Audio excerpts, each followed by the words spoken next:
ಬೆಂಗಳೂರಿನಲ್ಲಿ rowdy sheeter ಬಿಕ್ಲು Shiva ಕೊಲೆ ಪ್ರಕರಣಕ್ಕೆ ಸಂಬಂಧಪಟ್ಟಂತೆ ಜಾಮೀನಿಗೆ ಅರ್ಜಿಯನ್ನ ಸಲ್ಲಿಸಿದ ಭೈರತಿ ಬಸವರಾಜ್ ಪರ ವಕೀಲರು ಕೋರ್ಟ್ನಲ್ಲಿ ಜಾಮೀನು ಅರ್ಜಿ ಸಂಬಂಧ ವಾದ ಮಂಡನೆ. ನಮ್ಮ ಕಕ್ಷಿದಾರ ಯಾವುದೇ ತಪ್ಪನ್ನ ಮಾಡಿಲ್ಲ ಅಂತ ಹೇಳಿ ವಕೀಲರು ವಾದವನ್ನ ಮಂಡಿಸಿದ್ದಾರೆ. ಭೈರತಿ ಪರ ವಕೀಲರ ವಾದಕ್ಕೆ ಎಸ್ಪಿಪಿ ಆಕ್ಷೇಪವನ್ನ ವ್ಯಕ್ತಪಡಿಸಿದೆ.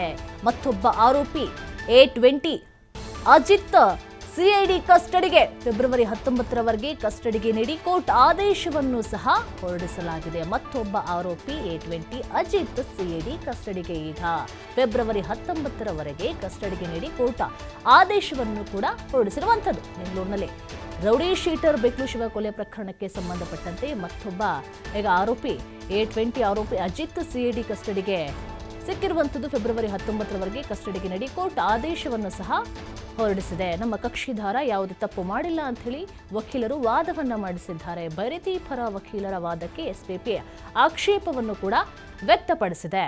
ಹಾಗಾದ್ರೆ ಭೈರತಿ ಜಾಮೀನು ಅರ್ಜಿ ವಿಚಾರಣೆಗೆ ಸಂಬಂಧಪಟ್ಟಂತೆ ಜಾಮೀನು ಅರ್ಜಿಯನ್ನು ಸಲ್ಲಿಸಿ ಭೈರತಿ ವಕೀಲರು ವಾದವನ್ನ ಮಂಡಿಸಿದ್ರು. ನಮ್ಮ ಕಕ್ಷಿದಾರರು ಯಾವುದೇ ತಪ್ಪನ್ನ ಮಾಡಿಲ್ಲ, ಉದ್ದೇಶಪೂರ್ವಕವಾಗಿ ಕೇಸ್ನಲ್ಲಿ ಹೆಸರನ್ನ ಸೇರಿಸಿದ್ದಾರೆ. ಅವ್ರು ಹೇಳ್ತಾ ಇದ್ದಾರೆ ನೋಡಿ, ಯಾವ ತಪ್ಪು ಮಾಡಲಿಲ್ಲ, ಬೇಕು ಅಂತಲೇ ಉದ್ದೇಶಪೂರ್ವಕವಾಗಿ ಈ ಕೇಸ್ನಲ್ಲಿ ಹೆಸರನ್ನ ಸೇರಿಸಿದ್ದಾರೆ. ತನಿಖೆಗೆ ಯಾವುದೇ ನೋಟಿಸ್ ಅನ್ನ ನೀಡಲಿಲ್ಲ. ಬೇಕು ಅಂತ ಸೇರಿಸಿದ್ದಾದ್ರೆ ಸಾಕ್ಷ್ಯಾಧಾರಗಳೆಲ್ಲಿ ಹೋಯ್ತು? ಜಗ್ಗ ಮತ್ತೆ ಭೈರತಿ ಬಸವರಾಜ್ ಮಾತಾಡ್ಕೊಂಡಿರುವಂತಹ ಆಡಿಯೋ ಇದೆಯಲ್ಲ, ಅದೆಲ್ಲ ಹಾಗಾದ್ರೆ ಸುಳ್ಳು ಸಾಕ್ಷ್ಯಾಧಾರಗಳು ಯಾರು ಕ್ರಿಯೇಟ್ ಮಾಡಿರೋದ? ಒಂದೇ PNR ನಂಬರಲ್ಲಿ ಪ್ರಯಾಣವನ್ನ ಮಾಡಿದ್ರಲ್ಲ, ಹಾಗಾದ್ರೆ ಅದು ಸುಳ್ಳ? ಹಾಗಾದ್ರೆ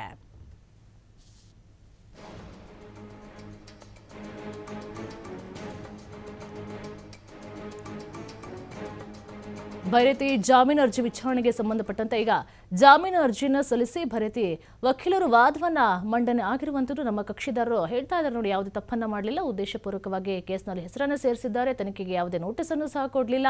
ನೋಟಿಸ್ ನೀಡದೇ ಇದ್ರೆ ಸ್ಪಂದಿಸ್ತಾ ಇದ್ರು. ಭಾರತೀನಗರ ಪೊಲೀಸರ ವಿಚಾರಣೆಗೆ ಹಾಜರಾಗಿದ್ದಾರೆ. ಒಂದು ದಿನ ಪೂರ್ತಿ ವಿಚಾರಣೆಯನ್ನ ಮಾಡಿದ್ದಾರೆ. ಮತ್ತೆ ನೋಟಿಸ್ ಅನ್ನ ನೀಡಿದ್ರು. ಆ ವೇಳೆಯೂ ಕೂಡ ಮಾಹಿತಿಯನ್ನ ಕೊಟ್ಟಿದ್ದಾರೆ. ಏನು ಮಾಹಿತಿ ಕೊಟ್ಟಿದ್ದಾರೆ?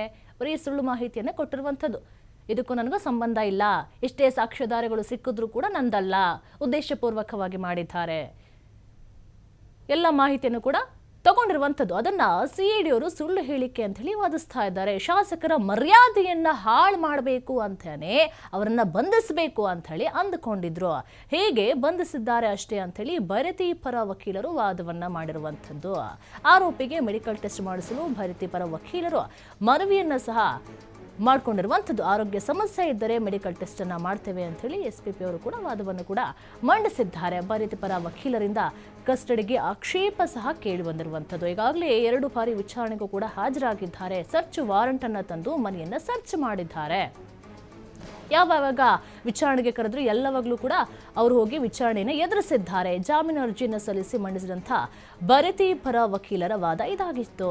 ಏನು ಕೂಡ ತಪ್ಪು ಮಾಡಲಿಲ್ಲ, ಎಲ್ಲ ಕೂಡ ಉದ್ದೇಶಪೂರ್ವಕವಾಗಿ ಮಾಡಿರುವಂಥದ್ದು. ಶಾಸಕರ ಮಾನ ಮರ್ಯಾದೆಯನ್ನು ಹರಾಜು ಹಾಕಬೇಕು ಎನ್ನುವಂಥ ನಿಟ್ಟಿನಲ್ಲಿ ಇಂಥ ಕೆಲಸವನ್ನ ಮಾಡಿದ್ರು, ಕೋರಿಗೂ ಸಿಕ್ಕಾಕೊಂಡ್ರು ಎನ್ನುವಂಥ ಮಾಹಿತಿಯನ್ನು ಕೂಡ ಈಗ ಭೈರತಿ ಪರ ಏನು ವಕೀಲರು ವಾದವನ್ನ ಮಾಡಿದ್ರು ಅವ್ರು ಹೇಳ್ತಿರುವಂಥ ಮಾತುಗಳಿದು. ಹಾಗಾದ್ರೆ ಎಸ್ಪಿಪಿ ಅವರ ವಾದ ಏನಾಗಿತ್ತು ಅಂತ ಹೇಳಿ ನೋಡೋದಾದ್ರೆ, ಕಸ್ಟಡಿಗೆ ಅವಶ್ಯಕತೆ ಇದೆ ಅಂತ ಹೇಳಿ ಎಸ್ಪಿಪಿ ಅಶೋಕ್ ನಾಯ್ಕ್ ಅವರು ವಾದವನ್ನ ಮಾಡಿರುವಂಥದ್ದು. ಹೈಕೋರ್ಟ್ ಕೂಡ ಜಾಮೀನನ್ನ ವಜಾ ಮಾಡಿ ಇದನ್ನೇ ಹೇಳಿದೆ. ಡಿಟೈಲ್ಡ್ ಇನ್ವೆಸ್ಟಿಗೇಷನ್ ಅವಶ್ಯಕತೆ ಇದೆ ಅಂತ ಹೇಳ್ತಾ ಇದ್ದಾರೆ. ಜೊತೆ ನಿಕಟ ಸಂಪರ್ಕವನ್ನು ಹೊಂದಿದ್ದಾರೆ. ಆರೋಪಿತ ವ್ಯಕ್ತಿ ಶಾಸಕರಾಗಿದ್ದು ಸಾಮಾನ್ಯ ವ್ಯಕ್ತಿಯಲ್ಲ. ಕೊಲೆಯಾದಂಥ ವ್ಯಕ್ತಿಯ ತಾಯಿ ಮೇಲೆ ಪ್ರಭಾವ ಇದೆ. ಪ್ರಭಾವನ್ನ ಬೀರಿ ಸುಳ್ಳು ಹೇಳಿಕೆಯನ್ನ ಕೊಡಿಸಿದ್ದಾರೆ. ಕಸ್ಟಡಿಗೆ ನೀಡುವಂತೆ ಮನವಿಯನ್ನ ಮಾಡಿದ್ದ ಅಶೋಕ್ ನಾಯ್ಕ್ ಭೈರತಿ ಪರನು ಕೂಡ ವಾದವನ್ನ ಮಂಡಿಸಿದ್ದಾರೆ. ಕೋರ್ಟ್ನಲ್ಲಿ ಜಾಮೀನು ಅರ್ಜಿ ಸಂಬಂಧ ವಾದ ಮಂಡನೆ ಆಗಿದೆ. ಇಬ್ಬರೂ ಕಡೆಯಿಂದನೂ ಸಹ ವಾದ ಮಂಡನೆ ಆಗಿರುವಂಥದ್ದು.